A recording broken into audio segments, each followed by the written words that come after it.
बेटा जी, आज का जो हमारा लेक्चर है that is of utmost importance for you कि ये बेसिक पार्टिकल्स के ऊपर है। लेप्टॉन नंबर क्या है, स्ट्रिंगनेस क्या है, और बेरियन नंबर क्या है, बेसिक पार्टिकल्स क्या हैं, क्वार्क्स क्या हैं।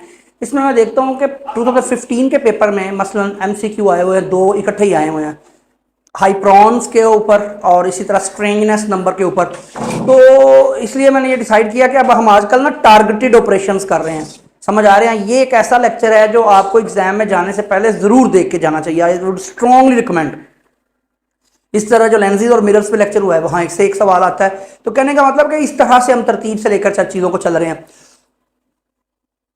अब एक बात मैं ये बता दूं आपको कि भाई ये जो हमारा लेक्चर है, इसके जितने एमसीक्यूज पीपीएससी में आ चुके हैं वो भी हम शेयर करेंगे, और इसके अलावा जनरल जो आपके इंटर लेवल, मैं ये नहीं कहना चाह रहा हूं कि इंटर लेवल से एमएससी लेवल, एमफिल लेवल, जो पार्टिकल फिजिक्स में जितनी बातें हैं वो सारी मैं आपसे शेयर कर रहा हूँ इंशाल्लाह। ठीक है, तो हम थोड़ा स्पीडी होते हैं इसमें। सबसे पहले कहानी का आगाज करने से ही भी पहले बल्कि मैं क्वार्क्स के बारे में कुछ बता दूं आपको।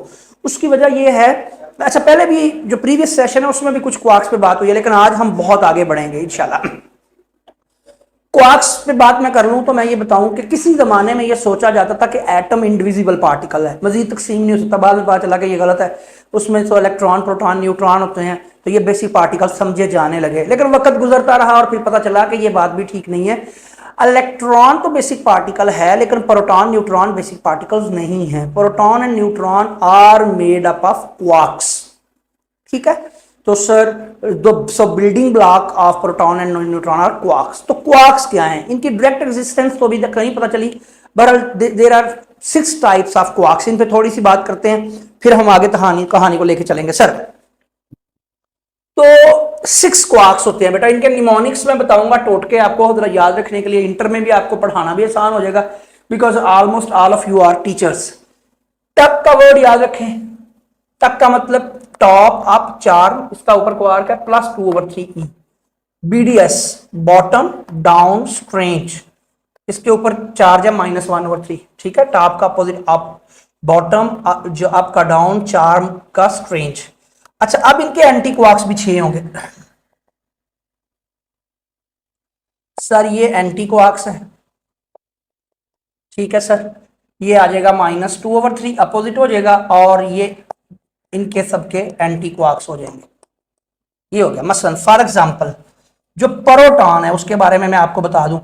प्रोटॉन मिलकर बना है 2 अप और 1 डाउन से, 2 अप और 1 डाउन से, यानी अप ये है, अप ये है और ये डाउन है। तो आप सॉल्व करेंगे तो +1 चार्ज आएगा। सर समझ आ गई बात की। इसी तरह जो इनके एंटी पार्टिकल्स होते हैं, मसलन एंटी प्रोटॉन, वो एंटी पार्टिकल से मिलकर बने होगा। उसके अंदर क्या होगा, उल्टा है, उसमें 1 अप और 2 डाउन होंगे। समझ गया बात को? सॉरी, अप और कह रहा हूं, वो एंटी पार्टिकल से मिलकर बना होगा। इन्हीं एंटी पार्टिकल से, अपोजिट कह रहा हूं, इन्हीं पार्टिकल से बना होगा, लेकिन एंटी पार्टिकल हो जाएंगे सारे। ठीक है, ये एंटी पार्टिकल्स हो जाएंगे, इसके ऊपर चार्ज जो है वो -1 आ जाएगा, अपोजिट हो जाएगा एनी हाउ। तो ये हमारे पास आ जाएगा सर। ये क्वार्क्स की टाइप्स हैं, ये हमें ज़हन में रहनी चाहिए, क्योंकि आगे कहानी जब चलेगी तो क्वार्क्स का बार बार तस्करा करूंगा। तो क्वार्क्स का मामला मैंने यहां ही खत्म कर दिया विद निमोनिक्स। सर समझ आ गई बात की। अब जो है हमारे पास बेटा बेसिक पार्टिकल्स जो हैं वो हैं 3 mainly. There are 3 types of particles mainly कहना चाहिए।